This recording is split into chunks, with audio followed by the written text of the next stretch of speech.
G'day tubers, how are we people? Hope you're keeping well.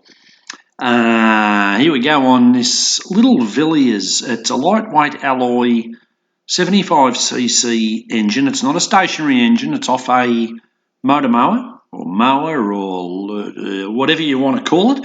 I think it's off one of those old Atco or Scott Bonner barrel mowers. They had the big barrel up the front and they'd go along and do what is sort of a self-driving sort of a thing. I don't know for sure. I picked the engine up for like $20. Not even that. It is a goer. Yeah, we're going to clean it all up, make it nice, and go from there. Yeah, so as I say, we're not calling it a restoration, just a nice little clean-up. Well, guys, here's the next one. It's a Villiers, a lightweight four-stroke. It's all aluminium. Made in Australia, I believe, in Ballarat, or they used to, not anymore. It is a goer. It's not a stationary engine. It's actually off a motor mower. I just bought the engine as it is, but yeah, she's not, original, so it does go, but yeah, the tank's not original. That's just something I had made up. Recoil starter's a bit funny. It does run. I've got another carby for it if need be. So we might clean it up. We've also got the book for it. I think this is the 50cc. Looking at it, I don't think it'd be much bigger. Looking at the size of the thing, as I say, if I look at my hand, it's not very big. So we'll clean him up and make him look pretty. Coming apart pretty easy, guys, the little Villiers. No real surprises yet. As I say, it is a runner. That's just behind the flywheel, which comes off quite easily, actually. It's one of those ones where the nut is held captive, and as you undo it, it actually pulls the flywheel. So that's a bit of a bonus there. Can't see a keyway, so I don't know what actually locates it. I should have paid a bit more bloody attention, shouldn't I? Anyway, we'll keep going. A few other bits of cowls off, that sort of thing. Found some parts in behind the cowling, so that's bloody unusual. Yeah, no, just coming apart nice and easy. We're just about to take the head off and then we'll drain it and pull the crank and that sort of thing. She's just about apart. Cylinder heads off, guys. Bit carbony and very oily, I'd say. She's been a bit of an oil user. That also follows if you look at the plug. Quite oily and sooty, which is usually a sign of using oil. Could be valve guides. I'm tipping it's the piston rings. There's a bit of slack in that piston. Don't know if you can make that out. So I'm tipping she may need a new set of rings. That's if I can get them. If I can't get them, I don't get them changed. Valves are all moving, of course, but because it's a runner, but what they're like, I have no idea. So we'll keep going. Always something with these engines, guys. Just took the little plastic cover off and have a look in, and lo and behold, there is no screw, or it's missing one of the screws holding in the points. The whole assembly is bloody loose, as you can see, so God only knows what the timing and the gap was doing. So that might account why it was running a bit funny. We'll keep going. Side case is off, tubers. Cam comes out pretty straightforward, just pulls straight out with the followers. Big end or conrod, cap or whatever you want to call it. It's just got bend over tabs on little 5/16 headed bolts. So yeah, can't see any marks on it from previous disassembly. That doesn't mean it hasn't been pulled apart though. Well, that's the Villiers torn down, guys. I think it's the 75cc. The only reason I'm saying that is because of that 75 there. There's a 50, a 75 and a 100, I think. Crankcase looks all right. The bore down the bottom there, surprisingly enough, it's down the bottom. There's a ridge. I'm going to try and get a set of rings for it. The hone should clean it up. The seats, the valve seats look pretty good. I know they're scummy, but they'll clean up. Bearing surfaces, once again, it's all aluminium. Look to be pretty good. I'll have to get some new seals. What else have we got? The valves and all of that. Quite serviceable. That's the intake. Yeah, quite serviceable. Piston looks all right. As I say, I want to try and get a set of rings. That's the big ends. Once again, it's a little aluminium conrod. Seems to be all right. A little oil slinger on it. It's not going to be, it'll just be a runner. It's not going back to work or anything, but we will try and get a set of rings for it. I think it'll be a bit of a smoker. What else we got here? The crank's good. Little or no scoring or damage on the crank that I can see. I haven't measured anything, of course. It could be well undersized, who knows? But once again, why would I spend $200-300 whatever on machining and all of that on an engine that I paid $20 bloody for?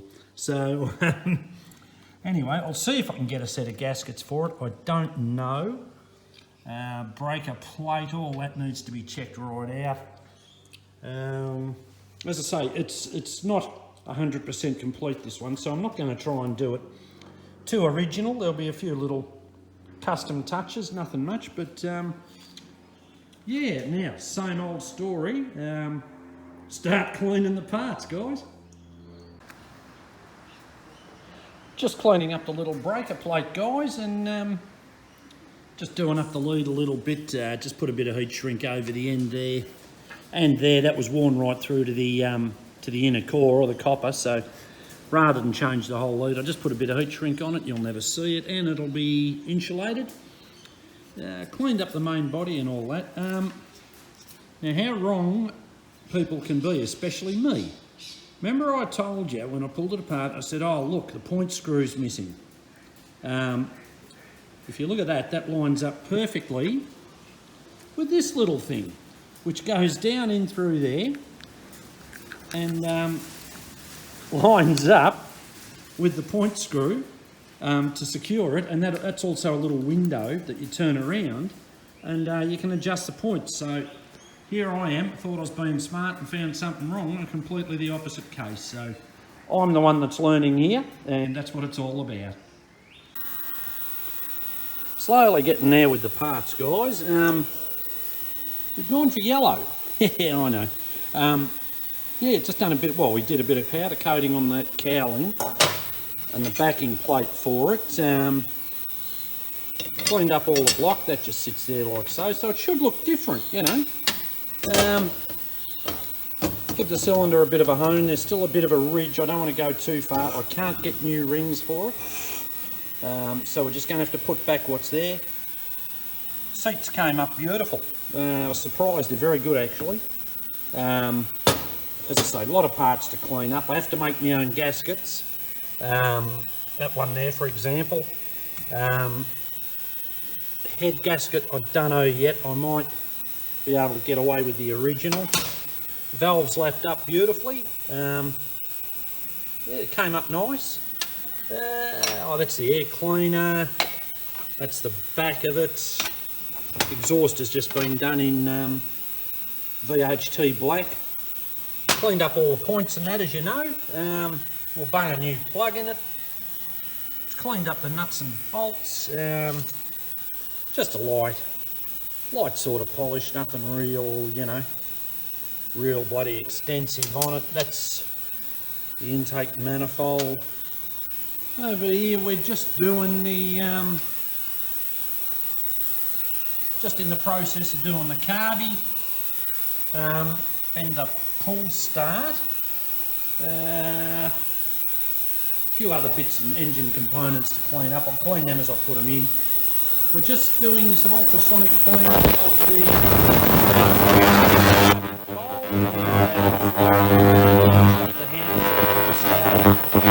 just going through its cycle. We're just doing it for half an hour. It's about 3 3/4 minutes left. So yeah, it's getting there slowly. Well, that's carby cleaned up, guys. Very straightforward. Only a couple of jets. Choke mechanism, that float assembly, that's about it. There's really not much to it. So, yeah, that's about that. And the air cleaner assembly will go on and look sort of like that. Sort of. So yeah, I haven't got the proper element, but yeah, I'll come up with something. Tell you what, tubers, I'm probably the world's worst machinist, but that's out of the rope pull, and you can see over the years where the ropes actually pull that aluminium through and put a hole in it. That just sort of sits in there like so. And I thought, what a crappy piece of stuff. So I went and got some aluminium round and turned up that. So we give a little bit of a polish and should look a little bit better. But as I say, I'm no machinist, but that doesn't mean I won't bloody well have a go at it. And that's what it's all about. Just get out and have a go. It doesn't matter if you're good or bad. The main thing is you have a go. Screwing around with a bit more custom work tubers. This is the housing for the pull starter. That's that thing I turned up that fits in the rope pull side. Fit it in there all right. Gap could have been closed a little bit, but she'll be right. While I'm at it, I thought I'll add a little custom touch, just a little aluminium plug for the other end. So just a light little custom touch, you know, and playing around with the lathe a bit. So yeah, it should look all right. Now all we've got to do is put the spring back in it and the new pull cord and all of that, and try and do all that without actually scratching shit out of the whole thing. Well, there we have it, tubers. One 1962, I think it is. It says 1962 on the side of the flywheel, or 1162, so I'm guessing it's 62. Villiers pull start, reassembled with a little custom touch, polished up a few of the bits, made a couple of new bits, and guess what? It actually works. Now, it's a bit hard to do one-handed, but it actually works. Now, I've worked out the trick for the spring in these, and I've wondered for a long, long time, well, I finally learnt the trick, and the trick is don't pull the bloody things to bits in the first place. What a bastard. But I got it after a bit of struggle, and so yeah, there we have it. Well guys, that's just about the last of the parts cleaned up. Petrol tank, which I'll just sandblast, and that's about it. Cleaned up the hand throttle. As I say, it's not a stationary engine. Cleaned that up, just put a bit of heat shrink on the end of the cable just to dress it up. It was pretty scummy. Cut a couple of gaskets, as you know. There's a new cork one under there just flattening out. 99% of the nuts and bolts are cleaned, ready to go back. Yeah, that's just about it. So we're going to call this part 1, or we won't call it anything. The next part will be part 2, and that will be reassembly and hopefully starting. See you next time, guys. Well, that's the dirty work done, guys. We shall reassemble in part 2. That'll be a few weeks off yet. I'm going away. Today's Friday, Saturday. I'm going away Sunday for a few weeks, just up the bush. Just go and have a look around, you know, just get out of Melbourne for a little bit before they lock us all down again. Thank you to my subscribers and my viewers and anyone else who views or even is remotely interested. And Happy New Year to everyone too, by the way. And we shall talk to you guys in part 2. Actually, you'll see a video from my upcoming adventures, so watch out for that. It'll be about part 43, I think. Anyway, see you, people.